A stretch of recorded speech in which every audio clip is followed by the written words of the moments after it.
we've got some incredibly tragic news, and that is that Liverpool and Portugal forward Diogo Jota has died in a car accident in Spain. He was a man in motion, at the height of his powers, a Premier League champion, a national hero, a father, a husband, a brother, a son, and now, gone. In the early hours of a quiet Thursday morning, the football community was shaken to its core. Diogo Jota, a star on the rise, beloved by fans and teammates alike, had died in a devastating car crash in Spain. Alongside him was his younger brother André Silva. 2 lives, 2 dreams, extinguished in an instant. The crash took place on July 3rd, shortly after midnight, on the A52 highway in Zamora province in northwestern Spain. The road winds through the countryside near the Portuguese border, a route often used by locals and travelers alike. It was here, near the small town of Cernadilla, that the Lamborghini carrying Diogo and André veered off the road and caught fire after a suspected tire blowout. Both men were killed on the spot. The flames were so intense that investigators could not visually identify the bodies. It was Diogo's wife, Rute Cardoso, who had to do what no loved one should ever be asked to: formally identify her husband and brother-in-law. It is a detail that adds an even deeper layer of heartbreak to an already unbearable tragedy. Just days before the accident, CNN's Portugal's sports editor, Rui Laura, said,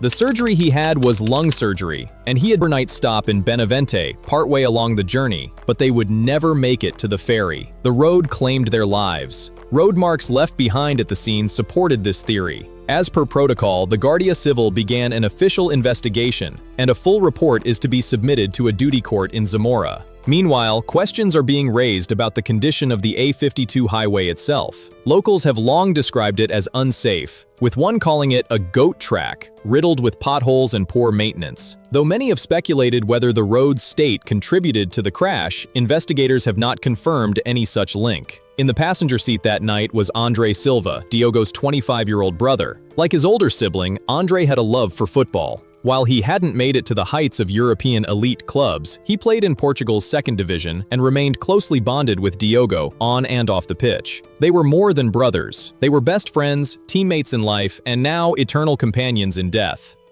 The loss of Diogo Jota hits especially hard because of what he represented, not just as a footballer, but as a human being. His story wasn't one of early fame or instant stardom. He came from a modest background and rose through the ranks the hard way. He didn't grow up in the spotlight of Portugal's big 3 clubs, Benfica, Sporting, or Porto. Instead, he came up through smaller sides, proving himself with grit and determination at every step. Eventually, he earned a move to FC Porto, followed by a transfer to Atletico Madrid, then a breakout spell at Wolverhampton Wanderers. In 2020, he was signed by Liverpool for over £40 million.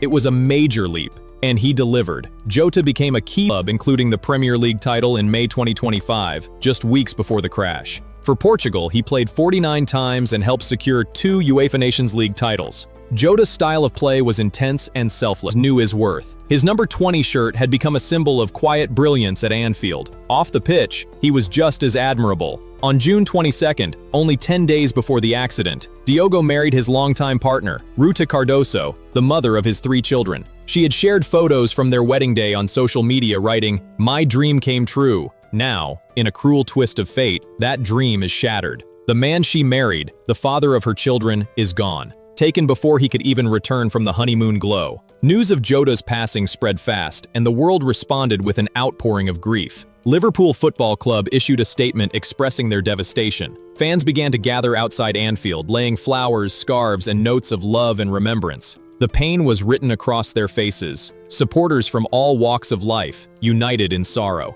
Jurgen Klopp, who had personally brought Jota to Liverpool, shared a deeply emotional tribute. "There must be a bigger purpose, but I can't see it." Diogo was not only a fantastic player, but a great friend, a loving husband, and father. We will miss him so much. Cristiano Ronaldo, who played alongside Jota for Portugal, wrote, "It doesn't make sense. Just now we were together with the national team. You had just gotten married. Rest in peace, Diogo and André." Even rival clubs expressed their condolences. Manchester City posted a photo of Jota and Bernardo Silva, emphasizing that in moments like these, football comes together. The Portuguese Football Federation described Jota as an extraordinary person, known for his joy, respect, and presence within the team and the broader community. In Portugal, a moment of silence is being held before every match of the Women's European Championship. starting with the national team's game against Spain. Flags are flying at half-mast. Football has paused, not for a result or a protest, but for a soul lost far too soon.